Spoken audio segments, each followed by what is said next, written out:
Hello guys, welcome to my new video. এটা নতুন recipe লৈ আইছো pork with bamboo shoot নাকা স্টাইল হয় ডিশটো পাহাৰীয়া ডিশ আপোনালোকে ধুনীয়াকৈ মাংসটো বইল কৰি লব পৰ্কটো বইল কৰি আপোনালোকে ধুনীয়াকৈ পিয়াজ কাটি লব ধুনীয়াকৈ মিহি মিহি কৰি বিলাহী কাটি লব থৈ লব তাৰ পিছত আপোনালোকে শুকান জলকীয়াটো বইল কৰি লব গৰম পানী বইল কৰিলে আদা নহৰু লগত একেলগে পেষ্ট বনাব তাৰ পিছত আপোনালোকে কেৰাহীটো গৰম কৰাৰ পিছত তাৰ গাহৰি দিব তাৰ তেলেদি হৈ যাব বেলেগ তেল ইউজ কৰিব নালাগে লৰাই ল'ব লৰাই লৈ তাৰপৰা যেতিয়া তেল ওলাব 20 মিনিটমান ৰাখি দিব তাৰপিছত আপোনালোকে তাত পিঁয়াজটো দিব পিঁয়াজটো ব্ৰাউন কালাৰ হোৱাৰ লগে লগে তাত আপোনালোকে বিলাহী দি দিব বিলাহী দিয়াৰ পিছত 20 মিনিটমান লৰাই ল'ব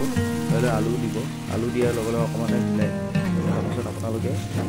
তাত আদা নহৰু পেষ্টটো দি দিব পেষ্টটো দিয়াৰ পিছত তাত 20-25 মিনিট ৰাখি দিব তেনেকৈ